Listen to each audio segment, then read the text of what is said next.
Welcome to another edition of Mark's Inspiration. Got the D-Man here, and I'm glad you could join me as always. Today's topic is going to be, excuse me, importance. Importance. What are you making important in your life? Every morning I get up, I do my meditation, and I do my contemplation, and then I go through my Facebook. I'm a member of many of the men's groups, and I notice these guys spend so much time on trying to figure out how to get a woman, how to get laid. It's like incredible. And I was thinking, did I ever spend that much time trying to figure out how to get women? I did spend a lot of time studying women to figure out how they operate, how they think. But I mean, it is amazing the amount of time and effort people put into having a relationship or getting a woman. Like that is going to be the all end all. And I'm here to tell you, it's not. I've been married 4 times. I've had several long-term relationships. I've been with a lot of women, slept with a lot of women, overnight, one-night stands, 2 or 3 night stands, whatever you want to call them. And that's not it, boys, I'm telling you. But I realize it is important and it's something that you want. But when you put that much importance on getting a woman, you have the cart before the horse, as we say here in the U.S. You have it backwards. What you need to put importance on is becoming the kind of man that women want to be with and the man that all men want to be like. And then the women will chase you. How do I know? I've lived that life. Okay, it's happened to me, or it happens to me. Okay, I've always done much better when the women were chasing me and I just worked on being a man or worked on my purpose or my mission in life. Now, here's what they do. They're not going, well, I won't say they won't call you up and ask you out, but you will find when you're out, when you're pursuing your mission, your purpose, you will find when you're out that women will put themselves in your position. You're in position to where you can talk to them. They will walk past you, or if you're at the market, they'll look at the produce right by where you're looking at it at. Or if you're walking through the market, they may push their cart by you a couple times. Okay, they give you opportunities. They make themselves available. Then it's up to you to talk to them. Okay. Well, you might say, well, hey, Mark, how am I going to know how to talk to him if I don't study? Well, here's something else. When your mission, your purpose, your goals are the most important thing in your life, it lessens the importance of whether you get a girl or not. So it's much easier to talk to her because there's not the pressure on whether she's going to like you.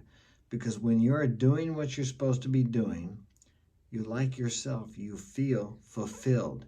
You're not looking for a woman to fill that emptiness, because that emptiness or that space or that longing inside of you is filled by you pursuing your mission, by striving towards your goals, by becoming. I'm telling you, one of the things a relationship will do for you, it will help you see yourself as you really are, because she will reflect back to you your insecurities, your weaknesses, and your strengths.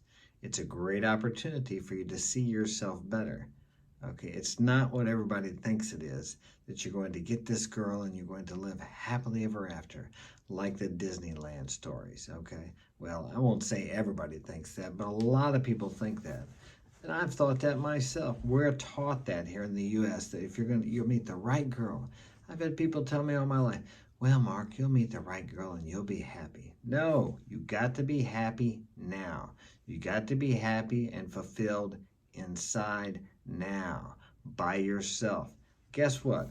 Guess who you're going to have a relationship with for the rest of your life, whether you like it or not? No, it's not your ex-wife.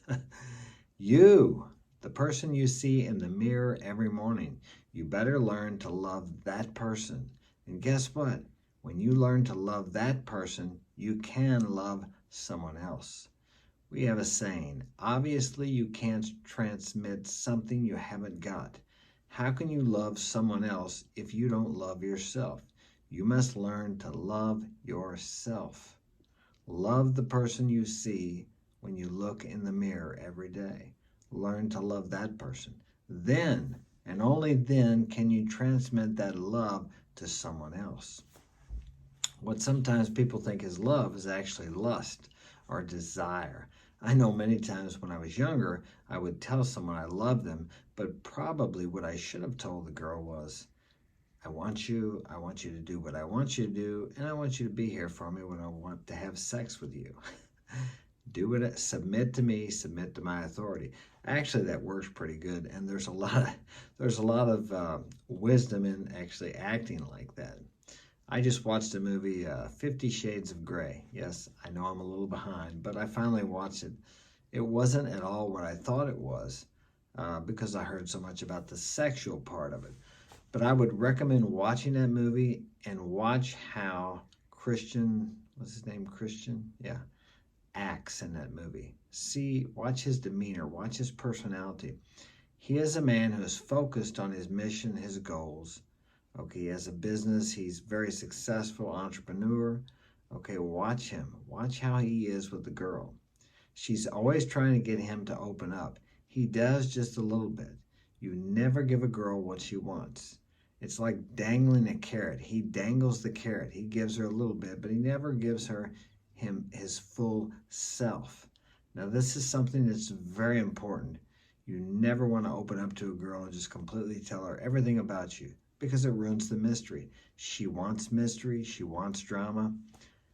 You see these girls on the dating sites, they'll put down, no drama, please. I'll guarantee you they probably have had more drama in their life than most people. Okay, they create it. Girls love drama. If you can find a girl who's not dramatic, she's got a lot of masculinity in her because it's just part of being a woman. They're very emotional. They're very emotionally moved by certain things that happen out there, and you as a man have to be her rock. You have to be stable. And she will pick at you to try to get you to emotionally react. Don't do it. I mean, you can feel upset on the inside, but don't show her on the outside. This deal about we need to show women how we feel, we need to be more open and more vulnerable, that's a bunch of bull crap. I mean, if you want a woman to walk all over you and disrespect you, go ahead, try that. See how it works for you. It doesn't work. You're not a woman, you're a man. A woman is attracted to a man, a manly man. And a manly man doesn't go around crying in front of his woman. Now, if your mom dies or your dog dies or you have some dramatic thing happen, yeah, I'd say you might get away with it once. You got your buddies. Go cry in front of your buddies. They'll kick you in the ass and tell you to get up and get going, okay?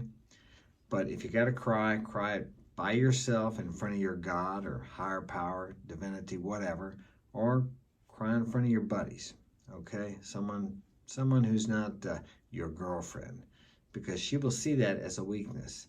Now, they will tell you that they won't, but they will. They can't help it. You can't change hundreds of thousands of years of evolution. That's just the way they are. It's seen as a weakness. Now, do I believe it's a weakness? No, I don't. I think crying is good for you. But it's just there's a time and a place for everything. I think crying really cleanses the soul, so to speak. Okay, so I'm not against crying. I'm not like when I grew up when I was a child, they said, oh, you cry, baby. You know, they taught me not to cry.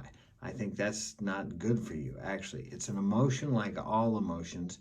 There's a time and a place to express that. Well, for example, when you're at school in the auditorium watching or someone speaking on a serious subject, maybe about a school shooting, you don't just start laughing uncontrollably, okay? I mean, but I'm sure maybe you've experienced that sometimes when you were in a situation where somebody said something and you started laughing. It's like you couldn't stop laughing, okay? You have to learn to control those emotions. Same with crying. You may feel like crying sometime, but you need to do it in the correct time and the correct place. As a man, you should be able to control your emotions. And if you can't, you need to learn how to do that. How do you learn to do that? Small things. Take a cold shower every morning. Discipline yourself. If you're having problems with eating too much food, Okay, we had an old saying with Lay's potato chips, you can't eat just one. Well, what you want to do is take one less bite. Okay, that seems like such a small thing, but you didn't lose control over your emotions, over your desires, over these things that you want to do that you desire to stop, but you just can't seem to. You did that a little bit at a time by taking one more bite, by staying up an extra 10 minutes and watching that TV show when you should have went to bed so you could get up in the morning and feel fresh to go to work or to school. All these things happened over a period of time. Now, you can change them back the same way. So when you're eating and you want to take one more bite, take one less bite. Or if you put the food in your mouth, you start to chew it up, get up and spit it out in the trash can. I mean, if you're at home and no one's around, okay? These small things build a discipline and an inner strength, and then you can go on to bigger things. I do it all the time. Go to bed a little earlier. If you're watching a program on TV or the computer, I don't watch TV, shut it off, even though you don't want to, because it's time to go to bed. Shut it off a few minutes earlier. Get up a few minutes earlier, as where you would lay down in bed longer. Meditate a little bit longer. Walk another half mile, whatever. When I first started running years ago, I ran one telephone pole. Come back, sat on the couch, and I about passed out. The next day, I ran 2 telephone poles.